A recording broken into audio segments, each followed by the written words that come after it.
बिस्मिल्लाहिर्रहमानिर्रहीम। अस्सलामुअलैकुम वरहमतुल्लाहि वबरकातुहू। आज की इस वीडियो में मैं अपने तमाम देखने और सुनने वाले नाजरीन को खुशामदीद कहता हूँ, वेलकम कहता हूँ। और सबसे पहले मैं दुआ करता हूँ कि अल्लाह पाक तमाम मुसलमानों को सेहत और तंदुरुस्ती अता फरमाए। जिन घरों में बच्चों से लेकर बड़ों तक कोई भी फर्द बीमार है, अल्लाह पाक उनकी परेशानियों को दूर फरमाकर उन सबको सेहत और तंदुरुस्ती अता फरमाए।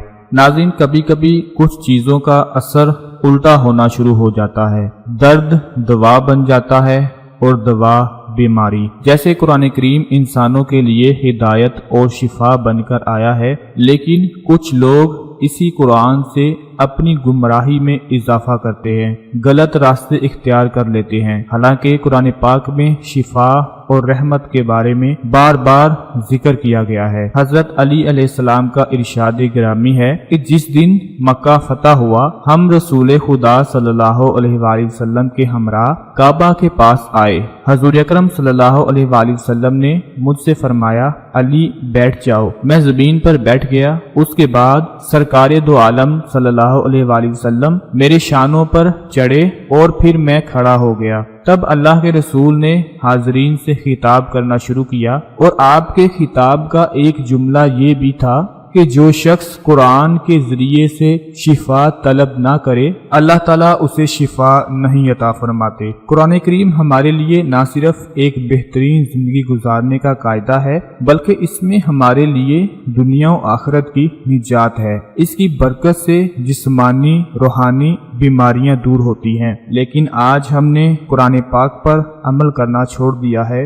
और जब भी और जैसे ही कोई बीमार होता है तो फौरन हम डॉक्टरों के पास भागे चले जाते हैं, अस्पतालों की तरफ दौड़े चले जाते हैं। हम ऐसा नहीं करते कि हमारे घर में ही एक पाक कलाम मौजूद है जिसमें शिफा ही शिफा है। अगर हम डॉक्टरों के पास जाने से पहले कुरान पाक पर अमल करना शुरू कर दें तो अल्लाह पाक के फजल करम से हमें किसी दूसरी चीज की जरूरत पेश नहीं आएगी, क्योंकि कुरान पाक से बढ़कर किसी चीज में कुछ भी शिफा नहीं। नाज़रीन, जब डॉक्टर बीमारी का पूरी तरह से इलाज नहीं कर सकते तो फिर वो भी दुआ करने का ही हुक्म देते हैं और कहते हैं कि मरीज को अब सिर्फ दुआ ही बचा सकती है। तो आज मैं अपने तमाम देखने और सुनने वाले नाजरीन के लिए कुरान पाक की दो बहुत ही प्यारी सूरतों के बारे में आप लोगों को बताने वाला हूँ, जो बहुत ही छोटी छोटी सूरतें हैं। अगर आपके घर में बच्चों से लेकर बड़ों तक कोई भी बीमार हो तो आप उनके लिए भी इन सूरतों का अमल कर सकते हैं। और अगर इन सूरतों का हर रोज कुरान पाक की इन प्यारी सूरत मुबारकों का घर में जिक्र किया जाए, इनकी तिलावत की जाए, इनको पढ़ा जाए,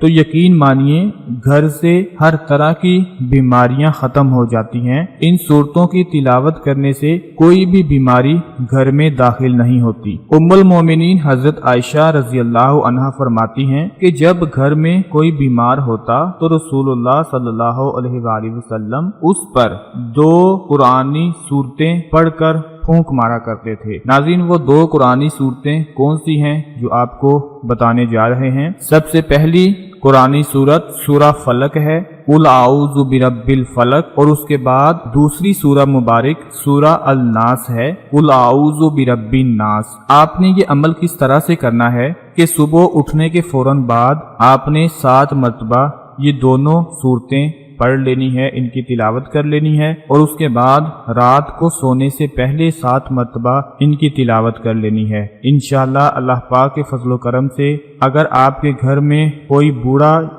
शख्स भी होगा, बूढ़ा फर्द भी होगा, वो भी ये अमल कर लेता है, इन सूरतों की तिलावत कर लेता है, तो अल्लाह पाक के फजल करम से कोई भी बीमारी उसके नजदीक नहीं आएगी। जैसा कि आप जानते हैं आजकल घरों में ज्यादातर जो बूढ़े अफराद होते हैं वो ही किसी न किसी बीमारी में मुब्तला हो जाते हैं, तो ये उनके लिए बहुत ही खास अमल है। इसके अलावा तमाम घर के अफराद इन दो छोटी छोटी सूरतों की तिलावत लाजमी किया करें। इंशाअल्लाह अल्लाह पाक के फजल करम से आपके घर में कभी भी कोई भी बीमारी दाखिल नहीं हो सकेगी। मैं उम्मीद करता हूँ आज की हमारी ये छोटी सी काविश आपके लिए बहुत ज्यादा फायदामंद साबित होगी। अपना बहुत सारा ख्याल रखिएगा, अपनी दुआओं में याद रखिएगा। अल्लाह हाफिज।